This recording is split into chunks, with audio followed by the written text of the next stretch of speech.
Bienvenue au labo de Corinne, atelier de peinture sur porcelaine. Aujourd'hui, la leçon est le putoisage. Pour bien putoiser, c'est-à-dire uniformiser votre couleur sur votre porcelaine, il est important de bien préparer sa couleur. Vous allez prendre votre pigment et y ajouter du médium. Dans cette vidéo, j'utilise du médium MX54. Avec une petite spatule souple, vous allez donc mélanger le pigment au médium de façon très énergique. Le pigment doit être véritablement bien écrasé. C'est pour ça que j'utilise tout l'aplat de la spatule souple.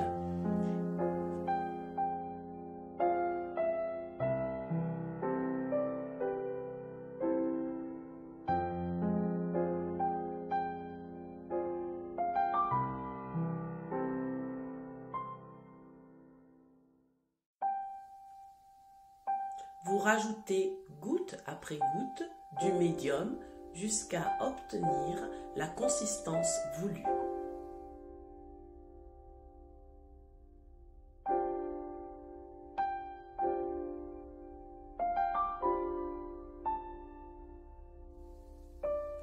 Plus votre préparation sera mélangée de façon énergique et plus votre couleur brillera après cuisson.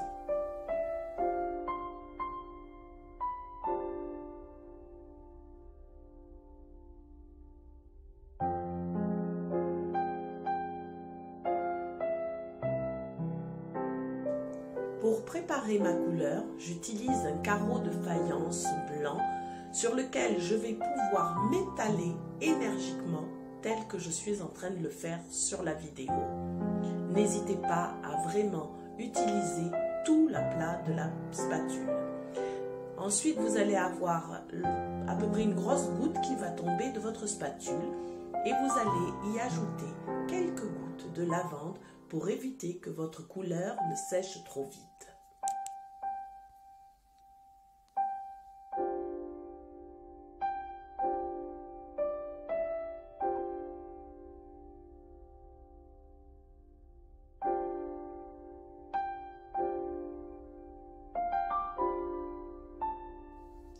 Ma couleur étant prête, j'utilise un deuxième carreau de faïence qui me sert de palette pour y poser ma couleur enfin préparée.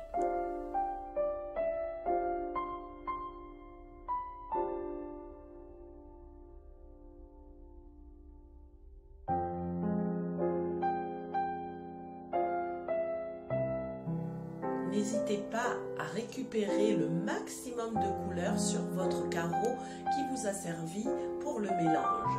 Rien ne se gaspille, en tout cas au labo de Corinne.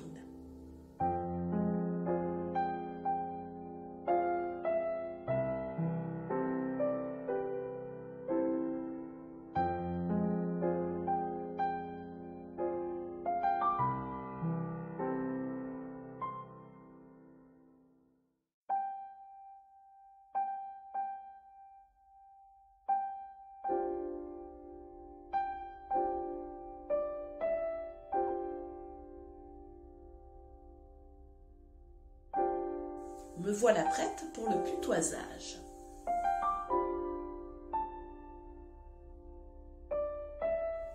Je vais aborder trois manières de faire. La première en posant la couleur tout d'abord au pinceau. La seconde en putoisant directement avec mon éponge. Et la troisième en fondant deux couleurs les unes dans les autres.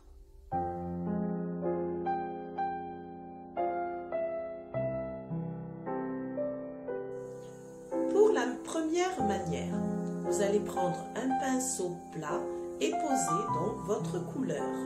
Il ne faut absolument pas qu'elle accroche. Donc, dans ce cas, je prends un petit peu d'essence de lavande et je trempe mon pinceau un petit peu avant dans la lavande avant de prendre la couleur. Comme ça, mon pinceau ne glisse, enfin, n'accroche pas.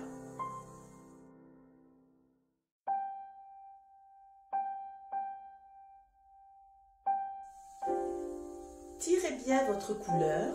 Il ne faut absolument pas qu'elle soit passée de façon épaisse. Le pinceau plat est idéal pour pouvoir tirer de façon bien droite votre couleur, comme vous le voyez sur cette vidéo. J'utilise ensuite un disque pour putoiser. Je vais donc le plier en 4 en mettant le petit côté bombé sur le bas. Je prends un petit peu de couleur sur ma palette et je dégorge le surplus sur le carreau. Ensuite, je vais tapoter délicatement, mais plutôt en rebond plutôt qu'en appui, sur le carreau, très serré, de gauche à droite et de droite à gauche.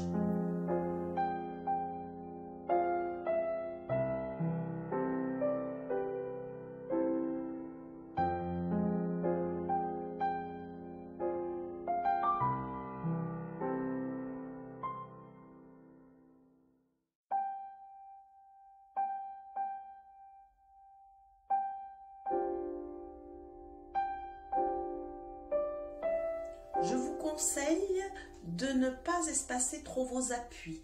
Il faut vraiment que votre éponge soit en rebond.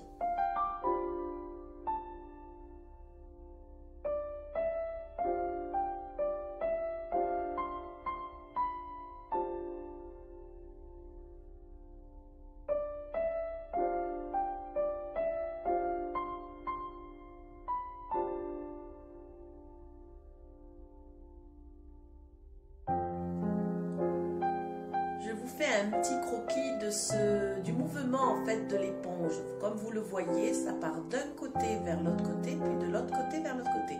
C'est un peu compliqué, mais finalement c'est un petit zigzag qu'il se fait tout en tapotant du bas vers le haut.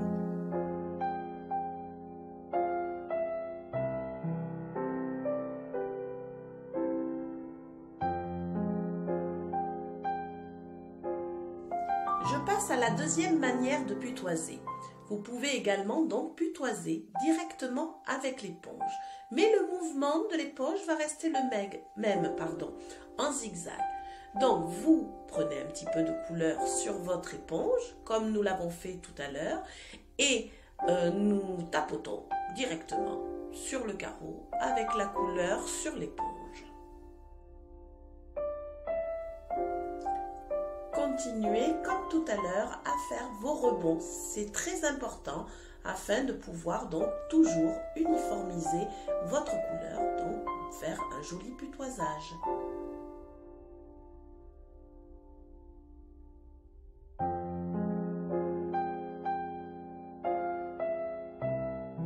Plus vous vous entraînerez, plus vous réussirez. Là, c'est un exercice que l'on fait sur un carreau, hein, donc c'est pour ça que j'en ai profité de faire ça avec Marie-Françoise pour pouvoir le partager au plus grand nombre.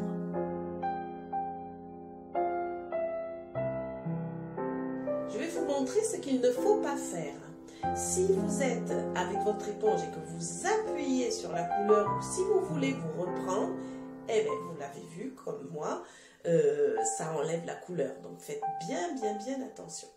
Donc là, je suis en train de passer à la troisième manière de faire. Donc là, je pose deux couleurs. La première, ça va être donc ma couleur verte. Et puis, comme je vous le disais tout à l'heure, il ne faut absolument pas que le pinceau accroche. Donc c'est pour ça que j'ajoute un petit peu de lavande. Et puis ensuite, je pose ma deuxième couleur qui est sur la vidéo et donc le bleu. Donc, avec mon pinceau bien à plat, j'essaye déjà, en la posant, de bien fondre les deux couleurs entre elles.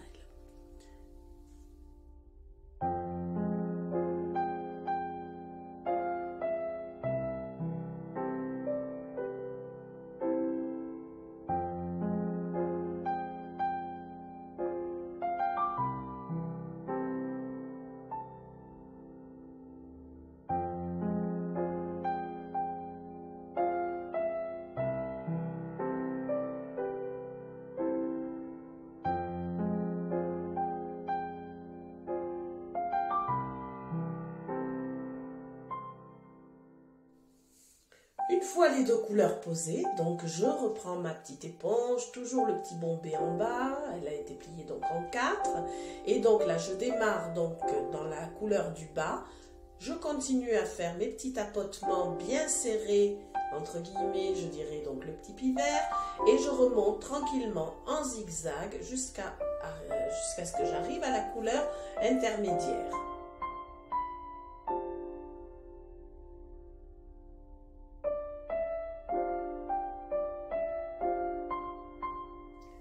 Dès que j'arrive à cette couleur intermédiaire, je n'hésite pas à faire un aller-retour pour bien fondre les deux couleurs entre elles. C'est très important. Vous faites un aller et un retour avant de continuer dans le bleu.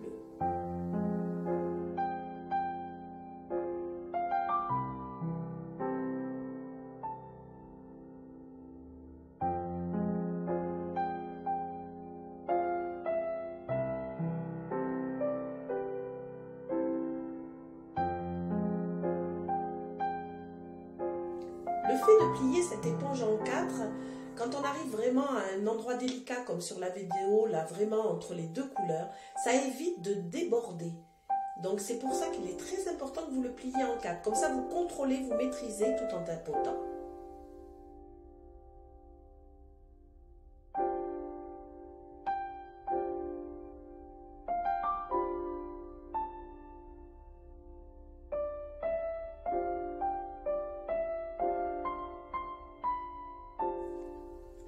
Voilà, la leçon est terminée. Nous avons fait donc les 3 manières de faire un putoisage. J'espère que cette vidéo vous aura plu et donc n'hésitez pas à faire un petit pouce ou en tout cas à vous entraîner.